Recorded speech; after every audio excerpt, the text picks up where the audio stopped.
Hello, and welcome to another update video about SUI. We want to take a look at the 4-hour chart today here.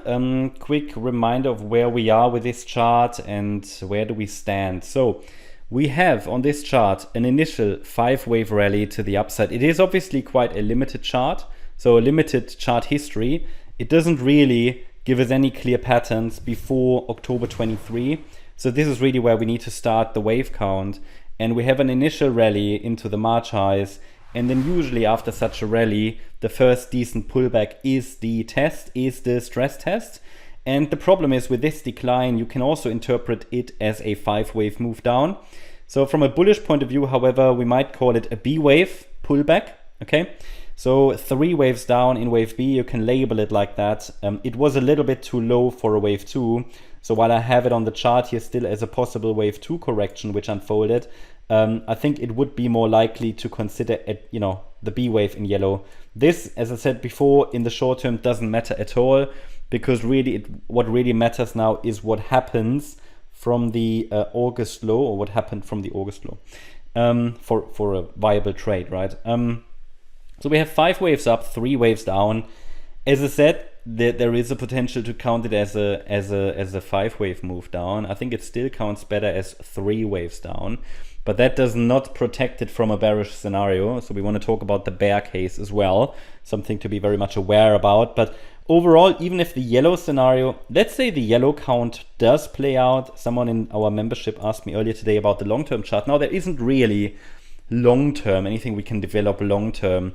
With altcoins, we always take it level by level. But if the B wave really bottomed, then $2.80 is the next key milestone target on the larger time frame. That's the 100% extension of the initial A wave to the upside, measured against the low of the B wave. And then we come here, we get to the 100% extension at 280. That would be for a wave C. Where exactly it's going to land will depend on the subwave structures. How long does the third wave extend to the upside, like circle 3 and so on. But that would be, let's say, a first minimum target, yeah? But only if it's the yellow count, okay? So I said before, a bearish interpretation is plausible, and it is because the decline went a little bit too low for a clearly bullish scenario. Yeah, not to invalidate the bullish case, but to make it definitely questionable.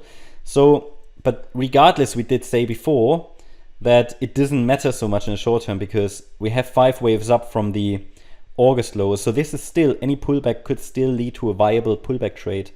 And in this case, we would be dealing with an A, B, C structure. So in this case, we might be working on a C wave to the upside. It's just something to be aware of. And then once that C wave has topped, we could break down, right?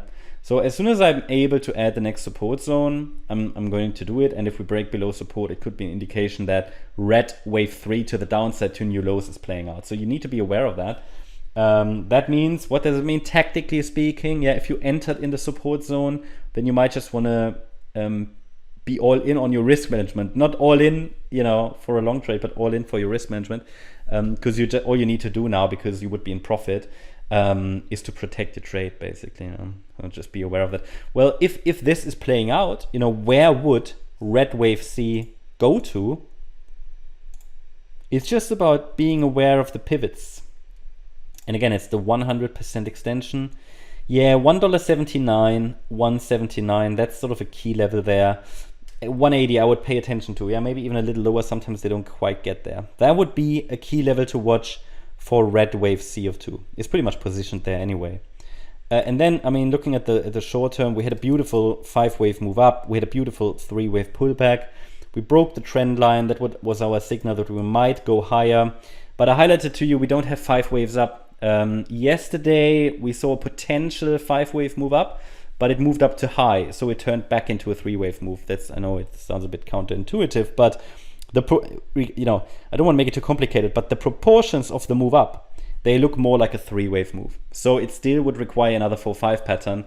Well, that doesn't mean it couldn't go higher. Well, it just means that only with a 5-wave move up that looks decent, has the right proportions, I can confirm to you that a low has formed and add the next support zone, basically. At the moment, I can add a support zone, but it might easily break. So support for yellow wave 4 support for yellow wave 4, it's typically down to the 78.6 retracement because, no, 61.8. Yeah, because we're dealing with a diagonal at best, so support is 83 cents. As long as the 83 cent level can hold in any pullback, one more high could unfold for a fifth wave. But if we just go higher without a healthy fourth wave, then it will just extend the third, which could then also just be a large ABC structure. So it just takes 5 waves up for the, let's say, the next setup. Okay, we had a setup. Now we're watching for the next one, a 1-2 setup. That's pretty much it about SUI. So I hope you liked the update. If you did, please hit the like button, leave a comment and subscribe. And if you really like the content, then please check out the channel membership. Also, make sure that you follow us on Instagram and Twitter for additional content. Thanks a lot for watching. Bye-bye.